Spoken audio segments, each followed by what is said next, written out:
Hello, friends. Now let's practice with subtracting decimal numbers all the way out to the thousandths place. What is the value of 72 and 156 thousandths minus 32 and 426 thousandths? Okay, so when we use the algorithm, it's really important that we line up those decimal points.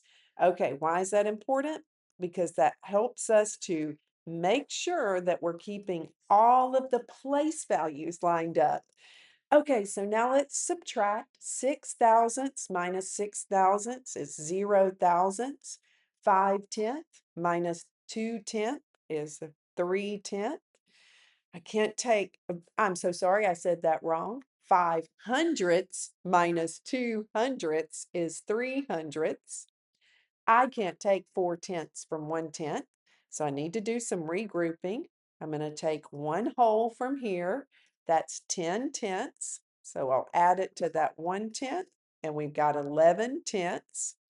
11/10 minus 4/10 is 7/10. Bring that decimal point straight down. I can't take 2 from 1, so I'm going to take one of my 10s. Okay, that gives me 10 ones. I'm going to add that to the 1 that I have. So now I have 11 ones minus 2 ones is 9 ones. 6 tens minus 3 tens is 3 tens. So my answer ends up being 39. I could write it as 730 thousandths, but I'm going to drop off that ending 0. I can always do that after the decimal, and I'll write that as 39 and 73 hundredths. Now we can check our work by taking 39 and 73 hundredths and adding that to 32, line up the decimals, and 426 thousandths. Now let's put that 0 on the end. 0 thousandths and 6 thousandths is 6 thousandths. 3/10, 300ths and 200ths is 500ths.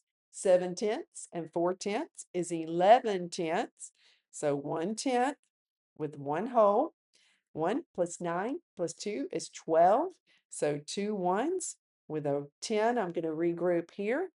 1 plus 3 plus 3 is 7. And look, it matches up. So I know for sure that is the correct answer. All right, friends, thanks for joining. We'll see you around in another problem.